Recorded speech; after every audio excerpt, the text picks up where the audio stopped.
L'homme ne vivra pas de pain seulement, mais de toute parole qui sort de la bouche de Dieu. Voici votre moment de méditation quotidienne. Pour mieux connaître Jésus-Christ.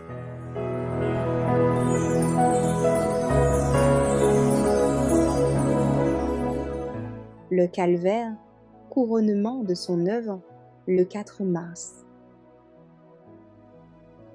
Et cet amour consiste non point en ce que nous avons aimé Dieu, mais en ce qu'il nous a aimés et a envoyé son Fils, comme victime expiatoire pour nos péchés. 1 Jean, chapitre 4, verset 10. L'amour de Dieu, tel était le sujet du Christ quand il parlait de son œuvre et de sa mission.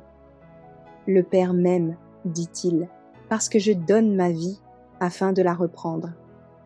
Jean, chapitre 10, verset 17. Mon Père vous aime d'un amour illimité, et son amour pour moi s'accroît, parce que je donne ma vie pour vous sauver.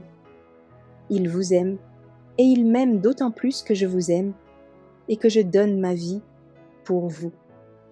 Certainement, les disciples comprirent cet amour quand ils virent leur Sauveur supporter l'opprobre, la honte, la trahison et l'incrédulité en cours de son agonie au jardin de Gethsémani et lors de sa mort sur la croix du Calvaire.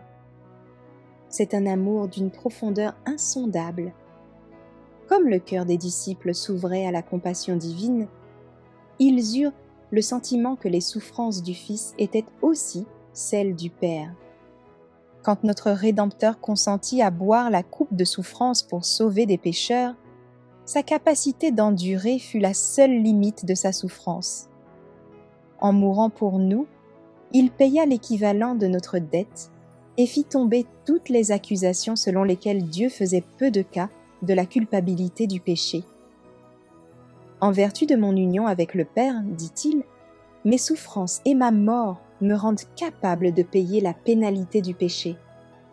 Ma mort lève les obstacles qui limitaient son amour.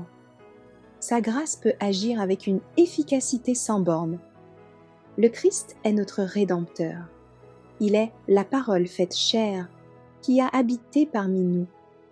Il est la source où nous pouvons être lavés et purifiés de toute iniquité.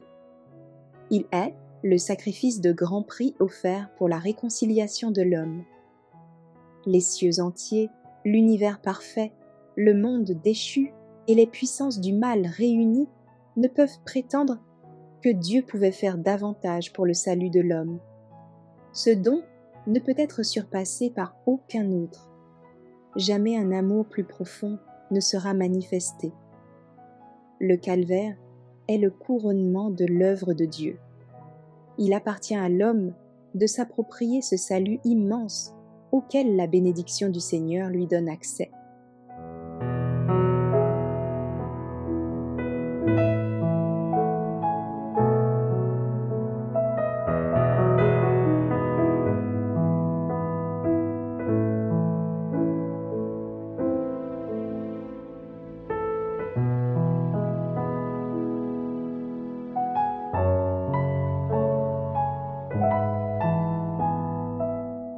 Merci d'avoir écouté cette présentation.